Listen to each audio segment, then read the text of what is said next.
గ్రంథం 7వ అధ్యాయం 14వ వచనంలో ఒక మాట మనం చక్కగా ఒకసారి చూస్తే నీకు అర్థమయ్యే రీతిలో కొన్ని విషయాలు మీ ముందు ఇచ్చాలని ఆశపడతాం. సుఖ దుఃఖమునందు సుఖముగా ఉండు, ఆపద దినమందు యోచించు, తాము చనిపోయిన తర్వాత జరుగుతారని నరులు తెలుసుకొనుకున్నట్లు దేవుడు సుఖ దుఃఖములను జతపరిచి ఉన్నాడు. దేవుడికి స్తోత్రం. హల్లెలూయా. ప్రియరా, ఇక్కడ ప్రసంగి జ్ఞానైన సొలొమోను స్పష్టంగా పలుకుతున్న మాట. హల్లెలూయా, హల్లెలూయా. ఈ మాట ఇది జతపరచబడిన ప్రతి వారికి వర్తిస్తుంది. దేవుడికి స్తోత్రం. జత అంటే మీకు తెలిసి ఉంటారు, జత అనగా స్త్రీ పురుషులు జతపరిచిన వారికి ఈ వాక్యం ఖచ్చితంగా వర్తిస్తుంది. దేవుడికి స్తోత్రం. హల్లెలూయా, హల్లెలూయా. ఈ జతపరిచిన వారి జీవితాల్లో ఒక 4 శ్రమలు ఎదురవుతాయి. ఎన్ని శ్రమలు? 4 రకాల శ్రమలు. ఈ 4 రకాల శ్రమలు చెప్పుకుంటూ వెళ్తే నీకు నాకు టైం సరిపోదు కాబట్టి కొంచెం నీకు అనుగుణంగా కొంచెం త్వరగా అయినట్టుగా నేను చెప్తాను. దేవుడికి స్తోత్రం. మొదటి శ్రమ నరులు తెచ్చిపెట్టుకునే శ్రమ, అంటే మనమే తెచ్చిపెట్టాం. ఈ శ్రమ దేవుడి దగ్గర నుంచి రాదు, అపవాది దగ్గర నుంచి రాదు, లోకంలో నుంచి కూడా. ఎవరి నుంచి వస్తుంది? మనకి మనమే ఆ శ్రమను తెచ్చిపెట్టుకోవాలి. మనకు మనం శ్రమ తెచ్చిపెట్టుకొని ఈ శ్రమంలో దేవుడి దగ్గరికి వెళ్ళడానికి ఇష్టపడం, అలాగే ఈ శ్రమల నుంచి బయటకు రావాలని కూడా ఇష్టపడం. దేవుడికి స్తోత్రం. నిజానికి శ్రమలో నుంచి నువ్వు బయటకు వస్తానంటే దేవుడు తన చేతులు చాచి చక్కగా ఆ శ్రమలో నుంచి నేను లేవనెత్తడానికి ఇష్టపడతాను. హల్లెలూయా. భక్తుడు దావీదు చెప్తాడు, నేను శ్రమల పాలై దీనుడినైతే సహాయం చేయడానికి తోడ్పడను. హల్లెలూయా. ఈ శ్రమ మనం తెచ్చిపెట్టుకున్నాం, మనమే. నీ చుట్టూ ఉన్న మనుషుల వల్ల వచ్చేది కాదు. అలాగని లోకం అంటేనే మనుషులు, వారి నుంచి వచ్చేది కాదు శ్రమ. రెండోదిగా అపవాది నుంచి వచ్చిన శ్రమ కూడా కాదు. అలాగని దేవుడి నుంచి వచ్చిన శ్రమ ఎవరి నుంచి వచ్చిందంటే మనకు మనమే శ్రమ తెచ్చుకుంటాం. ఒక సహోదరుడి దగ్గరికి వెళ్ళి నీ అవసరాన్ని కొంత అప్పు తీసుకొచ్చావు, నీకు శ్రమ ఎలా వస్తుందో చెప్పు. ఆ అప్పు తీర్చిన ఇంకొక దగ్గరికి వెళ్తాం. మన అప్పు తీర్చే వారికి ఆ తెచ్చిన అప్పు పూర్తిగా అవతల వ్యక్తికి ఆ సహోదరుడికి ఇస్తామంటే అది పూర్తిగా తెలియదు. సగం ఇస్తాం, సగం మింగేస్తాం. ఇప్పుడు ఈ దగ్గర తీసుకొచ్చాం కదా, ఎవరి దగ్గర ఇంకొక అప్పు తీర్చిన ఇంకొక ఆయన దగ్గర తెచ్చాం కదా, ఆయన అప్పు తీర్చడానికి ఇంకొక దగ్గరికి వెళ్ళి తీసుకొస్తాం. శ్రమ ఎలా వస్తుందో చెప్పు. ఆ అప్పులో నుంచి ఆయన కొంచెం ఇస్తాం, ఒక 75% మింగారు. అలాగే ఇంకొక చుట్టూ అలాగే చేసేస్తాం, ఎవరికి అప్పు తీయదు. నీకు అర్థమైందా? నేను చెప్పిన మాట ఏమన్నా అర్థమైంది? పర్లేదు చెప్పండి. అర్థమైంది? ఎవరికి అప్పు తీయదు. ప్రారంభంలో ఎవరి దగ్గర తీసుకున్నావో వారి దగ్గర నుంచి చివరికి వచ్చే వరకు కూడా నీ చుట్టూ నువ్వే శ్రమని కొట్టించు. ఇది నీ బంధువుల నుంచా, లేదా సంఘంలో ఉన్న నీ సహోదరుల నుంచా, లేదు నువ్వు నివసిస్తున్న చుట్టుపక్కల ప్రజల నుంచా, లేదు అపవాదు నుంచా, లేదు దేవుడి దగ్గర నుంచా, లేదు లోకంలో నుంచా కాదు. నీ స్వలాభం కొరకు, నీ ఇచ్చిన కొరకు, నీ లగ్జరీ కొరకు, నీ సుఖభోగ్యాల కొరకు నువ్వు శ్రమ తెచ్చుకో. హల్లెలూయా. ఈ శ్రమ నువ్వు తెచ్చిపెట్టుకున్నా కనుక ఈ శ్రమలో నుంచి దేవుడిని లేవనెత్తడానికి ఏం చేశాడంటే యెషయా గ్రంథం 54:14 వచనంలో చాలా అద్భుతమైన సంగతి మాత్రం మాట్లాడాడు. దేవుడి స్తోత్రం. ఒకసారి చూస్తానమాట.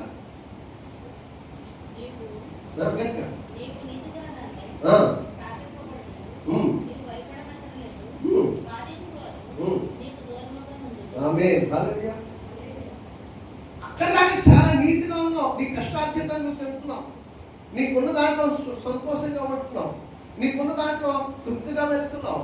ఉన్న దాంట్లోనే చక్కగా అందరితో సమయోచితంగా చాలా బాగున్నాం, ఫ్యామిలీ అనిపించుకుంటాం. కానీ నువ్వు ఎవరిదైతే స్నేహం చేయకూడదో, ఎవరిదైతే సావాసం చేయకూడదో వాళ్ళతో చేసి ఏం చేసావంటే వారికంటే వెచ్చిరిగిపోయి అప్పులు తెచ్చుకొని శ్రమలు కురికిపోయి మీకు అర్థం బాధింపబడుతున్నాం. అలేదుగా ఏం పడుతున్నాం? ఎవరు పడుతున్నావు? చుట్టూ తీసుకొచ్చిన అప్పుల వారి నువ్వు బాధింపబడుతున్నావు.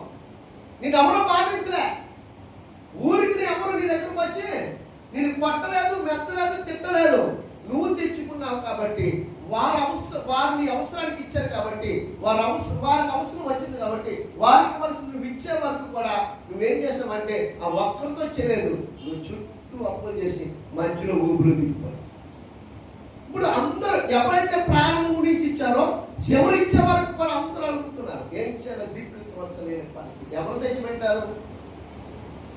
నువ్వే తెచ్చు. మనం అలాగనేసి దేవుడి దగ్గరకు వచ్చి అడుగుతామంటే అసలు మనం వెచ్చిలో ఉన్నాం కదా, మనం ఎక్కడ అడుగుతాం ఎప్పుడు అందరూ ఒకేసారి వచ్చి గుంపు కూడా మీద పడిపోతారు చూసారా? అప్పుడు అడిగి ఏమేస్తామంటే ఏడ్చేస్తాం. ఎలా ఏడుస్తామంటే అయ్యో ఎంత భక్తి చేస్తుందో, ఎంత భక్తి చేస్తున్నాడో, ఎంత కన్నీరు కాల్చుతున్నాడో, ఎంత వేదన చెందుతున్నాడో, ఇతరులను మెప్పించి ఇతరులు మోసపుచ్చినంతగా మనము జనాలు కనబడినట్లుగా దేవుడు అంటాడు నరుడి వ్యాసము చూడడు. అలాగే ఏం చూడట? నరుడి వ్యాసము. నువ్వు తెచ్చిపెట్టుకున్న శ్రమని అక్కడ కూడా ప్రార్థనలో కూడా నీ చుట్టూ ఉన్నవారు ఒకేసారి కుప్పుకొని నీ మీదకి వచ్చారని తెలిసి ఏం చేస్తున్నావట? అక్కడ కూడా వేస్తున్నారనే. హల్లెలూయా, హల్లెలూయా. ఇలాంటి ఒక శ్రమ మనం తెచ్చిపెట్టుకోం దేవునికి స్తుతి. హల్లెలూయా, హల్లెలూయా. ఇక రెండో శ్రమ చూడండి, అపవాది నుంచి వస్తుంది. ఎక్కడి నుంచి వస్తుంది? అపవాది దగ్గర నుంచి వస్తుంది. ఎందుకు వస్తుంది అపవాది దగ్గర నుంచి అంటే నీవు దేవుడితో గడిపినంత కాలము కూడా అపవాదుని టచ్ చేయడం వాడికి అధికారం లేదు. ఎందుకని? నువ్వు పొందుకున్న రక్షణ ఆసమాసైంది కాదు. నువ్వు పొందుకున్నటి కాపుదల లేదు, రక్షణ లేదు, ప్రేమ లేదు, దేవుని యొక్క కృప ఏదో మామూలుగా అందరిలాగా ఇచ్చిపుచ్చుకునేది కాదు. దేవుని స్తోత్రం. అని ఇచ్చే కృప ఎలాంటిదంటే శాశ్వతమైనది. ఎలాంటిది? నా వైపు చూడండి. శాశ్వతమైన కృప.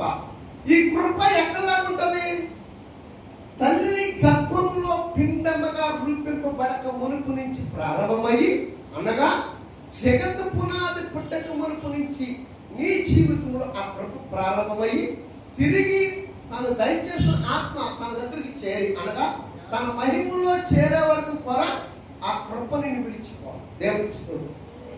ఇది నిజం.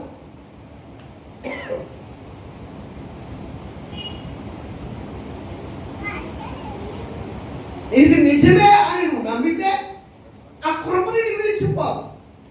హల్లెలూయా. ఏం విడిచిపోదు? కృపని. కృప అంటే ఏంటో తెలుసా? కృప అనేటప్పటికి రెండు అక్షరాలు కాదు. ఇది గుర్తుపెట్టుకోవాలి. నాకు చూడండి, ఆయన అందరికీ మనకు తెలిసిన కృప అనేటప్పటికి రెండు అక్షరాలు కాదు. ప్రేమ అంటే రెండు అక్షరాలు కాదు. మనకు తెలిసింది ఏంటంటే కృప రెండు అక్షరాలు, ప్రేమ రెండు అక్షరాలు. నిజానికి కృప అంటేనే ప్రేమ. హల్లెలూయా. కృప అంటేనే ప్రేమ. ఈ ప్రేమ అనే పదం ఏం చేస్తుందంటే నీ దోషములు కప్పుతుందట. హల్లెలూయా. నీ దోషములు కప్పుతుంది. ప్రేమ పగని సల్లారుస్తుంది. ఏం చేస్తుంది? మరి రెండు అక్షరాలు అక్కడ కాదు.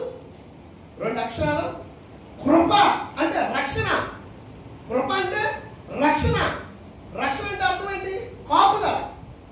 కాపుదల అంటే సమాధానం. అంటే నీ ఎదుటి వారితో కూడా నీకు సమాధానం పరుస్తుంది. ఎవరైనా ఒక శత్రువు నీ ఇంటి మీదకి వచ్చాడు అనుకోండి. శత్రువు అంటే మనకి ఎవరు శత్రువులు? ఒక అపవాది తప్ప ఎవరు లేరు శత్రువు. ఎవరైనా నీ తోటి వారు నీకు వారికి ఏదో చిన్న చిన్న కష్టం నీ మీదకి వచ్చాడు అనుకోండి, వారితో సమాధానం పరిచేదే కృప. హల్లెలూయా, హల్లెలూయా. అదే కృప, సమాధానం పంచేదే కృప, రక్షణ ఇచ్చేదే కృప, ప్రేమ చూపేదే కృప, కాపుదాలు ఇచ్చేదే కృప, నేను కాపాడేదే కృప. కృప అంటే ఏది కాదు, 2 అక్షరాలు కాదు. ఈ సమాధానం మరి ఎట్లా వస్తుంది నీకు? ఎలా వస్తుంది? యెషయా గ్రంథం 66:12 చెప్తాడు. ఆ తర్వాత దాని ముందు ఒక మాట చూపిస్తాను. మనము ఏ రీతిగా మనం బయటకు వస్తున్నామో, అపవాదు నుంచి ఎలా మనం విడుదల పొంది విమోచించబడుతున్నాం. యోబు గ్రంథం 23:10 త్వరగా. యోబు గ్రంథం 23:10. నేను నడుచు మార్గం ఆయనకు తెలియదు, ఆయన నన్ను శోధించిన తర్వాత నేను సువర్ణం వలె కనపడదు. అలాగే అర్థమైంది ఏమన్నా మాట? నువ్వు దేవుడితో నడిచినంత కాలము, నువ్వు ప్రభువులో నిలిచినంత కాలం, ప్రభుతో నువ్వు నివసించినంత కాలము నువ్వు ఎలా ఉన్నావు? మేలుకు బంగారం. ఎలా ఉన్నావు చూడ, మేలుకు బంగారం. ఆ మేలుకు బంగారం అంటే శుద్ధ సువర్ణం అంటేనే బంగారం. ఆ సువర్ణం అనేది ఎలాగైతే బంగారం ఉందో, యోబు తను అపవాదు శోధింపబడి చివరికి యోబుని ప్రాణం తీసే పరిస్థితులు కలిగించే వరకు కూడా ఆయన ఆ బంగారం వల్లే ఉన్నాడండి. హల్లెలూయా. బంగారానికి మట్టిని అంటుకోలేదు. మీకు అర్థమవుతుందా? బంగారానికి మట్టిము అంటుకోలేదు. ఆ వెండినట్ట 7 మార్లు మట్టిలో కలిగినంత తెలుపు అవుతుంది. అంతకంటే విలువైంది బంగారం. ప్రభుత్వం ఉన్నంతకాలం కూడా యోబు బంగారం వలే ఉన్నాడు, శుద్ధ సువర్ణ వలే ఉన్నాడు. నువ్వు నడిచినంత కాలం కూడా నీ జీవితం ఎలా ఉంటుందంటే మేలు బంగారంగా నువ్వు కనపడతావు. అలాగే ఎవరితో కనపడుతున్నావో లేదో చూడగా నువ్వు ఇద్దరు కనపడుతున్నావో చూడక నీ దేవుడికి నువ్వు కనపడుతున్నావు, అదే చూస్తాడు. హల్లెలూయా. అదే చూస్తాడు యోబు జీవితంలో. దేవుడు ఏం చూస్తాడట? అపవాది ఇన్ని విధాలుగా హింస పెడుతుంటే, అపవాది ఇన్ని విధాలుగా యోబును శోధిస్తుంటే, అనేకమైన బాధల చేత బాధిస్తుంటే, చివరికి తన ప్రాణం తీయడానికి కూడా ప్రయత్నాలు చేస్తే నువ్వు ముట్టుకోవడానికి వీల్లేదు. ఆయన నా సొత్తు, ఆయన నా రక్తంలో పెట్టి నేను సంపాదించుకున్నాను. దేవుడిస్తుంటాం. ఆయనే కాదు, నిన్ను కూడా అలా చూస్తాను. నీ జీవితంలో శ్రమ వచ్చిందని, కష్టం వచ్చిందని, బాధ వచ్చిందని నువ్వు శ్రమల వైపు, లోకం వైపు తిరిగి లోకంలో మగ్గిపోయే కంటే నడిచినట్టు ఎవరితో నువ్వు ముందు నేర్చావో, ఎక్కడ రక్షణ పొందావో ఆయన దగ్గరకు వచ్చి ఆయన సన్నిధిలో నిలబడి ఆయన ఎదురు మోకరించి 2 చేతులు పైకి ఎత్తితే నువ్వు మరలా శుద్ధ సువర్ణముగా మేలుము బంగారముగా మార్చబడతావు.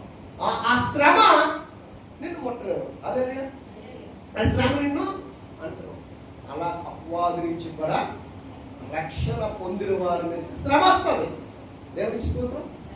అపవాది దగ్గర నుంచి కూడా రక్షణ పొందిన వారికి శ్రమ ఖచ్చితంగా వస్తుంది. దాన్ని చూసి నువ్వు శ్రమ వచ్చింది కదా, శ్రమ దినాన్ని నువ్వు కురింగిపోయి, శ్రమ దినాన్ని నువ్వు బాధపడి, శ్రమ దినాన్న నువ్వు నలిగిపోయి నువ్వు దేవునికి దూరంగా ఉంటే ఆ శ్రమ నీతోనే ఉంటావు. హల్లెలూయా, హల్లెలూయా. నిజం. ఎందుకంటే నేను శ్రమల పాలై దీనుడినైతే నాకు సహాయం వచ్చేందుకు త్వరగా దావీదుకి అర్థమైంది. ఈ శ్రమలో నుంచి నేను బయటకు రావాలంటే నా తోటి వారు, నా బంధువులు, నా భార్య లేదా నా భర్త, నా పిల్లలు, నా రక్త సంబంధికులు, వీరి వల్ల ఎక్కడ ఎంత మాత్రం సాధ్యమో ఇట్టి శ్రమలో నుంచి నన్ను లేవనెత్తగలిగిన వాడు దేవుడైన యెహోవా మాత్రమే అని దావీదుకి అర్థమైంది. ఈరోజు నీకు అర్థం కావాలి, ఎట్టి శ్రమ అయినా విడిపించగలిగిన సామర్థ్యత ఎవరికి ఉందంటే యేసుక్రీస్తు ప్రభు వారికి నీకు అర్థం అవ్వాలి. శ్రమ వచ్చినప్పుడు మనం తాగుండడం, శ్రమ వచ్చినప్పుడు మనం కృంగిపోయే కంటే ఆ శ్రమ వచ్చినప్పుడు దేవుని సంతోషిస్తూ, స్తుతిస్తూ, నవ్వుతూ ఆరాధిస్తే దేవుని సన్నిధిలో ఆ శ్రమలే కావు, అవి ఎన్నదగినవి కానే. దేవునికి స్తోత్రం. ఇది అపవాది నుంచి వచ్చేసారు. దేవునికి స్తోత్రం. మరొక శ్రమ, లోకంలో నుంచి వచ్చిన శ్రమ, అవి వ్యాధులు, అవి రోగాలు, అవి పలగింతులు, అవి రుగ్మతులు. మనం వెళుతున్నటువంటి ప్రతి ప్రాంతంలో కానీ, లేకపోతే మన ఇంట్లో కానీ, లేకపోతే మన చుట్టూ ఉన్న వారిలో కానీ సరైనటువంటి పోషక పదార్థాల విషయంలో కానీ, లేకపోతే ఇతరుల పట్ల మన సహవాసము లేదా మన సాంగత్యము అనుకోవడం దయచేసి సహవాసము. ఈ సహవాసం వల్ల సాంగత్యం అన్నా వాళ్ళకి అర్థమవుతుంది. ఇట్టి చేయటం వల్ల భయంకరమైన రోగాలు వస్తాయి. సాంగత్యాలు చేస్తే ఏమవుతుందో తెలుసా? చెడు సాంగత్యాలు చేస్తే హెచ్ఐవీలు వస్తాయి. అంటే మాట ఎందుకు రాయబడింది? సాంగత్యం గురించి రాయబడింది కాబట్టి చెప్పారు, బైబిల్ ఉంది కాబట్టి చెప్తాను. ఇది మనం తెచ్చిపెట్టుకున్న లోకం నుంచి వచ్చిన శ్రమ. లోకంలో అందరూ నీకులాగా పరిశుద్ధంగా ఉంటారా? చెప్పండి, పర్లేదు, అందరూ ఉంటారా? నీ శరీరాన్ని, నీ దేహాన్ని, నీ భర్తను లేదా నీ పిల్లల్ని, నీ కుటుంబాన్ని ఎలా పెంచుకోవాలో, ఎంత పరిశుద్ధంగా ఉండాలో, ఎంత నీతిగా ఉండాలో, ఎంత పవిత్రంగా ఉండాలో, ఎంత ఆరోగ్యంగా ఉండాలో నీకు యజమానికి, నీ పిల్లలకే కాపాడుకోవడం కోసమే నువ్వు చేస్తావు. అవునా కదా? ఇతరులతో కలిసి వాళ్ళు తాగే దాంట్లో మనం తాగలుగుతామా? తాగటం వల్ల మనం వచ్చే నష్టాలు చాలా. ఇది లోకంలోంచి వచ్చే శ్రమ. ఈ శ్రమ మనం ఏం చేస్తుందంటే ఆపద దినాలను కృంగదీస్తాం. అలాగే చోట్ల కీర్తనకారుడు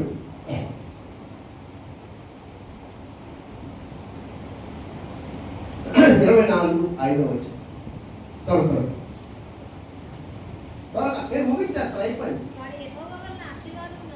వాడు యెహోవా వలన ఆశీర్వాదం ఉంది,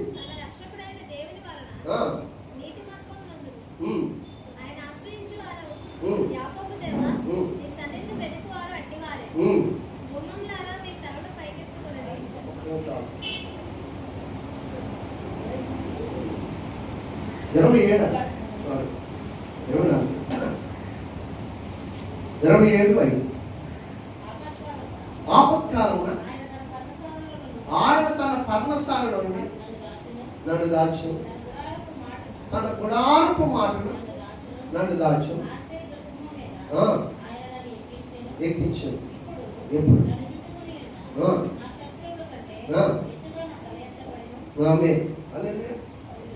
అదే మనము దేవుని సన్నిధిలో ఉంటే ఆపద వస్తుంది ఇతరుల నుంచి.